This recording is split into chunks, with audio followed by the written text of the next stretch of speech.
Всем привет! Сегодня я продолжаю рубрику об успешных, красивых женщинах. Скажу, ребят, откровенно, из всех женщин, которых я когда-либо видела, которых я узнавала, если говорить про знаменитых, да, женщин, меня никто так не восхищал, как Анджелина Джоли и Моника Беллуччи.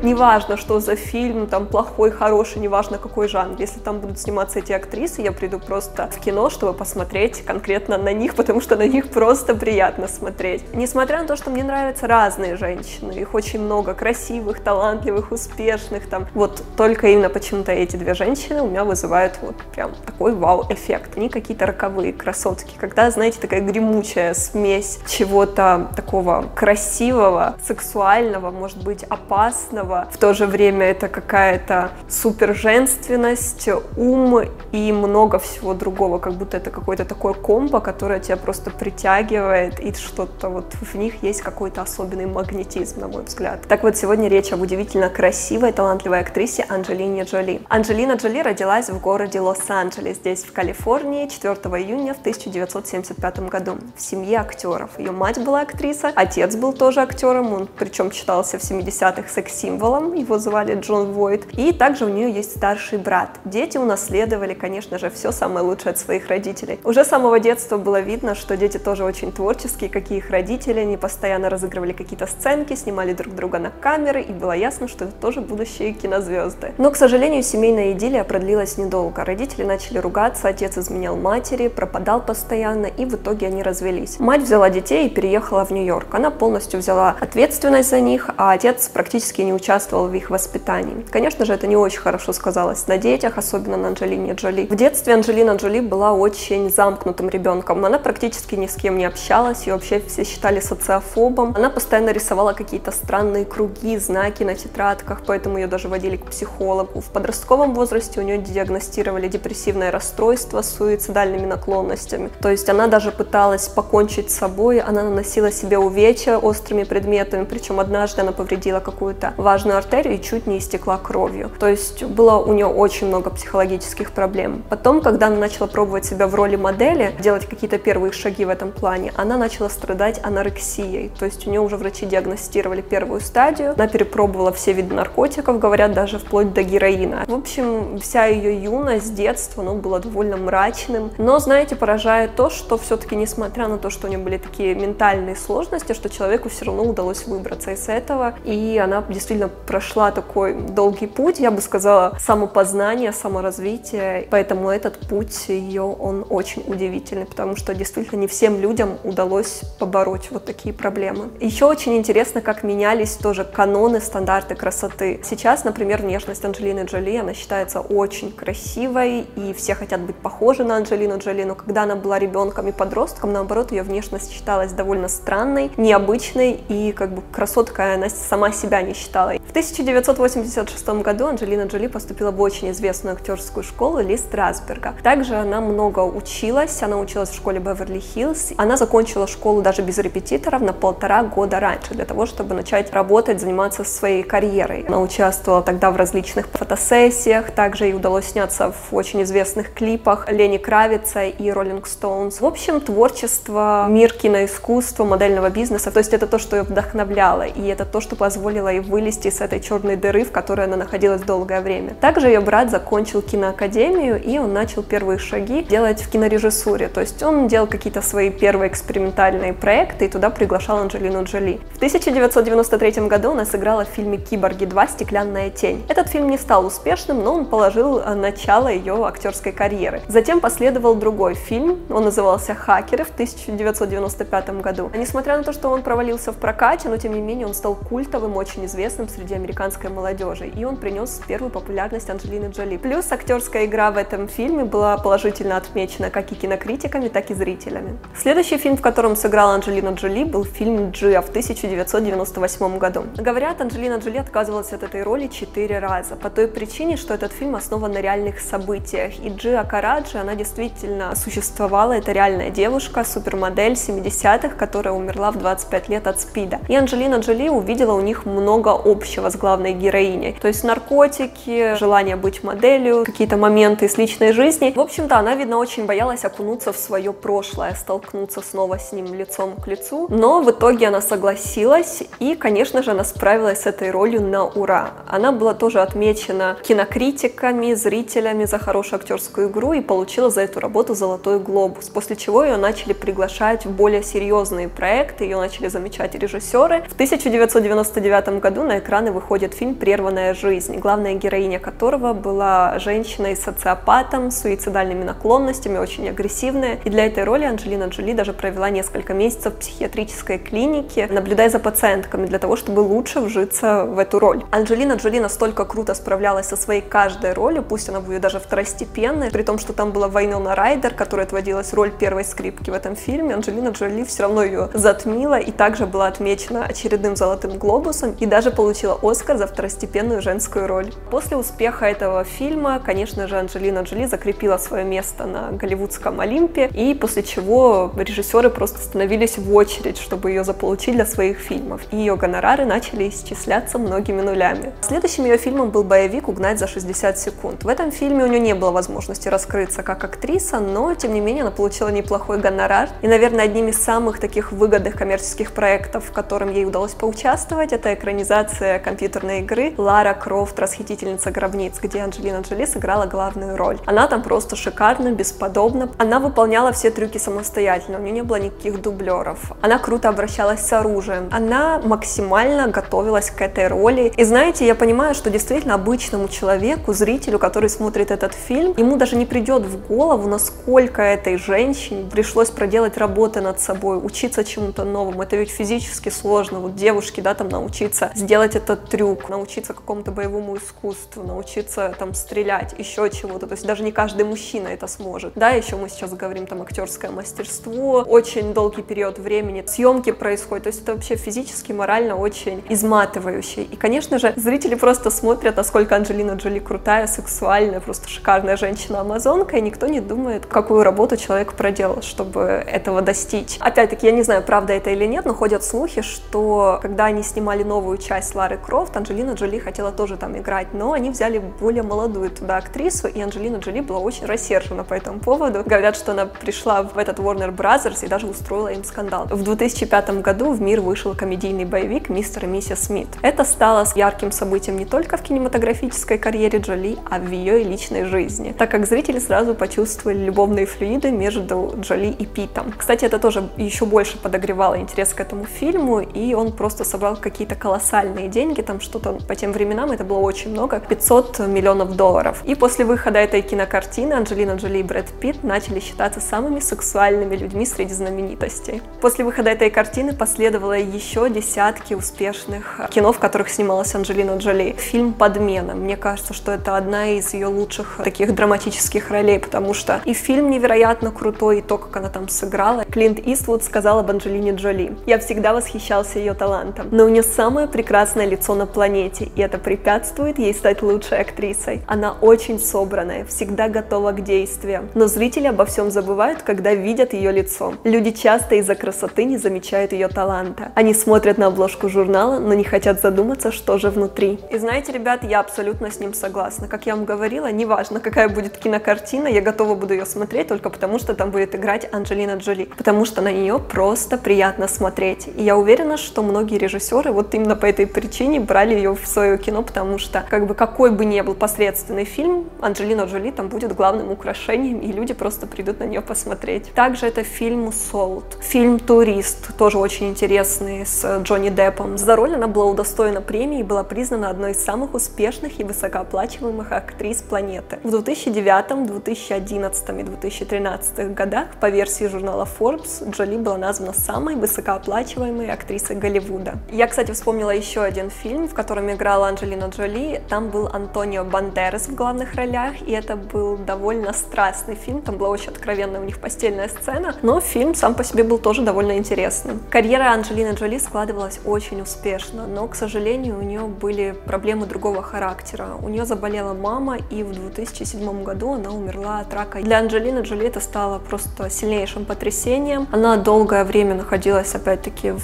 сложном психологическом состоянии, и в 2010 2013 году она решилась на операцию по удалению яичников, там всех женских органов и молочных желез, потому что у нее был какой-то большой очень процент вероятности того, что она повторит судьбу матери. А я думаю, что она решилась на эту операцию не сколько из-за страха смерти, сколько из-за того, что она боялась оставить своих детей, которых 6, сиротами. То есть я думаю, что для нее это было самым таким веским аргументом. Я думаю, что это было очень взвешено, плюс у нее есть возможность обратиться к лучшим врачам, к лучшим клиникам. Наверное, другого выхода не было, раз она пошла на это. В 2014 году вышла сказка «Малефисента» с участием Анджелины Джоли. В прокате этот фильм собрал 758 миллионов долларов. Это просто какое-то рекордное количество денег для создателей этого фильма, и они считают, что это именно благодаря участию Анджелины Джоли, потому что, опять-таки, многие пришли только чтобы посмотреть на нее. И даже несмотря на то, что у нее был довольно такой интересный, странный образ с рогами, и даже с рогами она выглядела потрясающе. Вот честно, если бы, наверное, там играла не Анджелина Джоли, мне настолько бы эта сказка не понравилась. Возможно, кто-то не знает, но Анджелина Джоли не только талантливая актриса, а еще и потрясающий режиссер.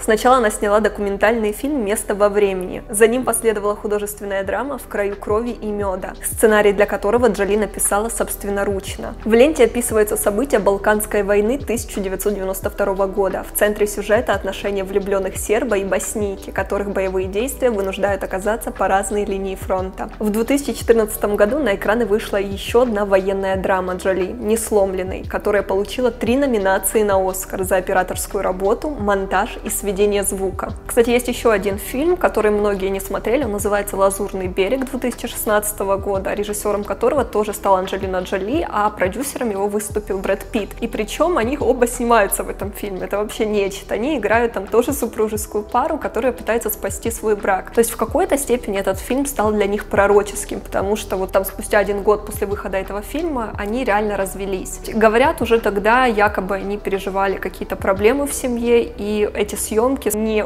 укрепили их брак, а наоборот, можно сказать, еще больше разрушили. Ну, по крайней мере, так говорят те люди, которые работали с ними на съемочной площадке. Мол, на съемках того фильма они постоянно были в каких-то разногласиях, конфликтах. На самом деле это очень сложно, это морально сложно работать над таким проектом, столько всего делать и быть при этом мужем и женой. То есть я не знаю, как они вообще довели до конца этот проект. Эта мелодрама может показаться многим затянутой, возможно, скучной, но в то же время в ней есть что-то. Она действительно такая драматичная и очень красивая. Вот с точки зрения картинки, эстетики, то есть там вылизан каждый кадр. В 2017-м на суд зрителей была представлена очередная картина «Сначала они убили моего отца». Очень важная для актрисы. В ее основу легла реальная история камбоджийской писательницы Луи Ун, которая стала для Джоли близким человеком. Картина была номинирована на «Золотой глобус» и стала лучшей режиссерской работой. Во время съемок Лары Крофт Анджелина впервые попала в Камбоджу и была потрясена условиями, в которых живет местное население. С этого момента гуманитарные миссии стали неотъемлемой частью ее жизни. Она изучила огромное количество документов по делам беженцев и стала в составе специальных комиссий посещать страны, пострадавшие от военных конфликтов. Актриса не только жертвовала огромные суммы на благотворительность, но и лично принимала участие в обустройстве лагерей для беженцев и школ для их детей. В августе 2001 года актриса была официально провозглашена послом доброй воли ООН и в 2005 году приглашена с докладом на Всемирный экономический форум в Давосе. Джоли учредила несколько благотворительных фондов, которым регулярно переводит огромные финансовые отчисления. Анджелина часто встречается с влиятельными политиками, бизнесменами и экономистами, читает лекции по правам человека и является приглашенным преподавателем лондонской школы.